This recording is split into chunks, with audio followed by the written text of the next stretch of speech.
ini dramatisasi saja, tapi lebih kurang ayatnya ialah kamu semua orang Sabah di tempat ini kamu mesti berani. Kamu datang jauh-jauh ni jangan biarkan kamu kena bully sebab masa tu pelajar Sabah banyak yang kena bully. Kamu mesti berani bila berada di sini. Jadi selepas bertahun-tahun hari ini saya akan tunjukkan keberanian saya dengan menyangkal Tetapi okey, tentang perkara 20. Perkara 20 sebenarnya pada pandangan saya, perkara 20 itu sebenarnya adalah lamaran memorandum daripada parti-parti politik yang ada pada itu. Perkara yang sah dan ada legal standing, legal status pada saya adalah perjanjian Malaysia itu. Sebab itu yang diterima dan ditandatangani. Bukan semua perkara dalam 20 itu masuk dalam perjanjian Malaysia. Jadi legal standing dia hanya pada itu sahaja. So kalau kita kata bahawa perkara 20 Sabah itu semuanya adalah sah. Sarawak ada perkara 18. Singapura pun ada perkara 12 dia ataupun 10. Saya tidak ingat, saya bukan sejarawan. Dan tanah Melayu sendiri juga ada perkara-perkara dia, iaitu perlembagaan yang telah muncul ketika itu. Bukan semua perlembagaan itu diangkut masuk ke dalam itu. Jadi kita cuma ada, kalau kita kata tentang menuntut hak dalam lembaga Malaysia, cuma adakah perkara 20 ini sudah tidak relevan? Dia relevan, tetapi dia tidak relevan untuk dijadikan sebagai asas penuntutan. Sebab atas penuntutan mesti yang ada legal binding perjanjian Malaysia. Tetapi perkara 20 boleh dijadikan sebagai asas penilaian semula hubungan antara Sabah dengan Sarawak. Sebab ini ada beberapa perkara yang telah dinikani. Jadi sebab itu saya kurang setuju bila Datuk Jeffrey mengatakan bahawa sebenarnya perkara 20 ini adalah pokok. Dahan-dahan yang memiliki dahan, daun dan bakal berbuah itu adalah perjanjian Malaysia. Saya rasa tidak. Perjanjian Malaysia dan juga perkara 20 tidak boleh bergabung dalam satu entiti, kerana satu adalah legal, satu adalah memorandum sahaja, lamaran sahaja. Pada pandangan saya, perkara 20 itu adalah seperti sekumpulan benih yang mana dia ditaburkan oleh Sabah, Sarawak, Persekutuan Tanah Melayu dan Singapura. Tapi dalam banyak benih yang ditabur itu, hanya ada beberapa pokok sahaja yang tumbuh. Pokok yang tumbuh itulah perjanjian Malaysia. Saya punya analogi begitulah, benih dan pokok, bukan batang pokok dan juga daun. Okey. Kemudian daripada segi otonomi, saya ada lagi. Ada. Okey, inilah sudah didatuk, jadi jangan risau. Tentang otonomi, okey. Kita masih lagi ada persoalan kenapa kita ini dijadikan, mula-mula kita adalah Sarawak, Persekutuan Tanah Melayu dan juga Sabah. Tiga entiti yang setara itu. Tapi kenapa sekarang ini kita sama tarafkan seperti menjadi salah satu entiti di dalam 13 negeri. Seriously saya tidak rasa sekarang ini Sabah ini setaraf dengan 12 negeri yang lain. Sebab yang pertama sekali ialah telah pun disebutkan oleh Datuk Jeffrey sendiri. Sabah dan Sarawak dalam parlimen sekarang ini mewakili suara politik 33%.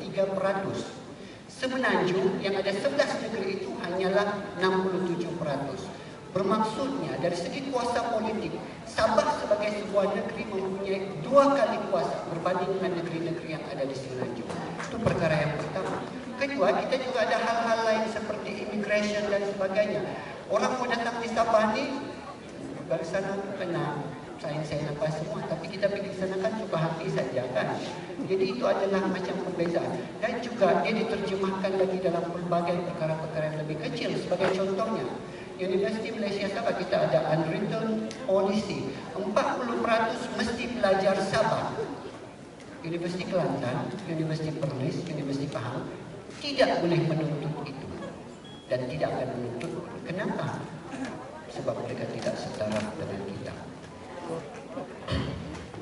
So, itu daripada segi otonomi lah pada pandangan saya.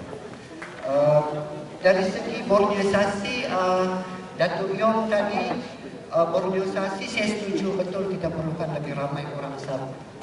Kenapa pula? Kenapa pula kamu dalam pola itu? Ya, saya mau habis sudah, tapi jangan kasih menurut saya. Bornioisasi, ya setuju, kita perlukan penyertaan Sabah yang selepas lebih 50 tahun sudah ada kita berada Malaysia kan, kita perlu lebih ramai. Dan ada dua cadangan Datuk Yong tadi yang saya ingin memberikan pendapat sedikit. Cadangan yang pertama dia kata, okey, orang Sabah kita ni masih belum lagi ramai yang berkelayakan. Kita kena turunkanlah kelayakan itu supaya tidak sama dengan di Semenanjung. Jadi orang Sabah ni turunkan kelayakan supaya kita boleh mengisi yang ini. Pada pandangan saya, bornioisasi ini matlamat dasarnya bukan semata-mata untuk memberi jawatan kepada orang Sabah, tetapi matlamat utamanya ialah untuk memberi peluang kepada orang Sabah menentukan hala tuju negerinya sendiri. Tapi kalau kita sudah turunkan kualiti, kita main angkat saja pemimpin yang tidak berapa layak, rendah sikit, adakah itu akan tercapai? Tidak akan. Jadi, it is still based on merit pada pandangan saya. Based on merit. Sebab, lebih baik lambat sikit. Bornioisasi ini perlu berlaku secara organik. Dia perlu berlaku secara real. Tidak boleh kita tunggu lama sikit. Tetapi kita betul-betul dapat menentukan hala tuju negara kita sendiri. Bukan kita letak orang kita di sana untuk membawa kita, mengumpan kita lebih jauh ke belakang. Kalau kita tidak berkelayakan. Dan sebenarnya, kita ada ramai orang di jabatan-jabatan tertentu, bukan UMS yang mana kata main letak-letak saja, sebab dia tidak berapa ni. Kemudian cadangan yang kedua ialah, kalau belum ada orang Sabah yang layak, bila jawatan itu diberi kepada daripada Semenanjung, kita beri dia status sementara. Nanti bila ada yang layak, kita akan berikan. Macam itu pun tidak boleh lah. Sebab kita tidak tahu bila masa kita ada orang yang layak. Dan kalau kita panggil orang daripada Semenanjung datang kepada kita, bantu negeri kita, tapi kau ni jangan kau minta puji di sini, kau ni sebenarnya sekejap saja, nanti bila kami ada layak. Dia pun tidak ada perasaan membangunkan negeri kita kan, dan dia juga akan sabotaj, maknanya disebabkan oleh tidak ada semangat kita, dia akan sabotaj juga. So sebenarnya bornioisasi ini kita semua adalah sentimen kita tinggi. Siapa mau, siapa tidak mau. Tetapi kita mesti fikir bahawa dia perlu mencapai tujuannya untuk membantu kita menentukan hala tuju dan bukannya membantu kita. Ada lagi beberapa perkara sebenarnya ada satu nampak banyak-banyak kesimpulan, tapi kerana masa tidak mengizinkan, saya akan teruskan kepada kesimpulan saya. Saya suka ini. Anang aja Malaysia tumbang ketemu, manis di buku, kabar di ujung. Dalam bahasa Iban, Tun juga salah seorang yang terlibat adalah awal dalam pembentukan Malaysia. Maksudnya ini sebenarnya ialah jangan saja Malaysia ini seperti tebu, manis di pangkal, tetapi semakin di hujung ia semakin tawar. Dan sebenarnya soalan inilah yang kita semua tanyakan sekarang ini. Kita tanya, adakah Malaysia sekarang ini adalah sebatang tebu yang semakin manis ataupun semakin tawar? Ada yang orang kata, makin manis lah. Ada yang kata, makin tawar lah. Ada yang cakap, sama sahaja. Tapi pandangan saya, pentingkah soalan itu? Adakah penting soalan itu kepada kita? Ada ramai orang-orang muda yang saya jumpa, tebu kita sekarang ini tawar lah, tidak manis lah, semangat. Dalam hati saya kata, kau ni orang muda, mana kau pernah rasa di pangkalnya itu? Pandai-pandai saja kamu sekarang bercakap makin tawar. Masa pangkal itu dulu kamu belum bukan saja belum saja lahir, tapi belum pun sempat menjadi sperma atau ovum.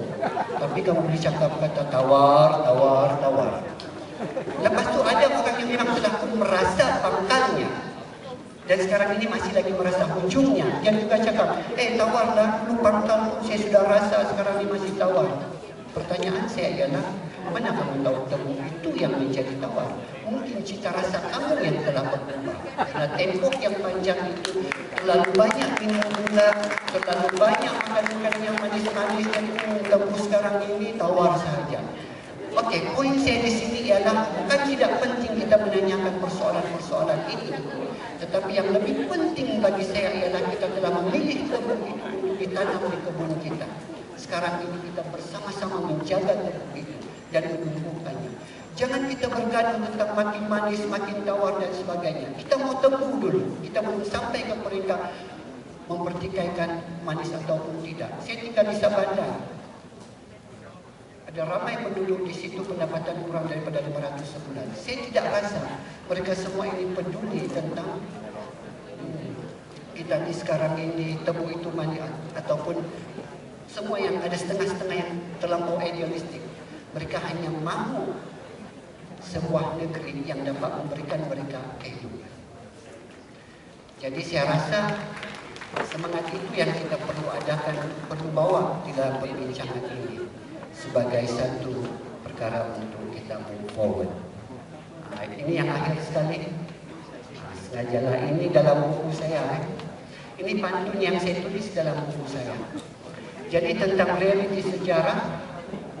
Walaupun kita semua ini jauh dari sejarah, kita tidak kenal sejarah kita dulu, tapi sebenarnya kalau kita tidak menyimpan rasa benci, kita akan dekat dengan sejarah kita. Sama juga daripada segi hubungan kita sebagai cinta pertiwi, semua orang dikatakan kita ada semua ini pada pelbagai aliran di atas ini sekarang. Yang akan membawa cinta itu bukan karena semua orang di sini dekat di sini, tetapi yang akan menentukan cinta atau tidak apabila telah keluar di dewan ini dan semua kita sudah berjauhan, adakah kita masih lagi dapat mengekalkan cinta itu? Barulah kita semua akan dapat rasa dekat. Oke, terima kasih. Terima kasih.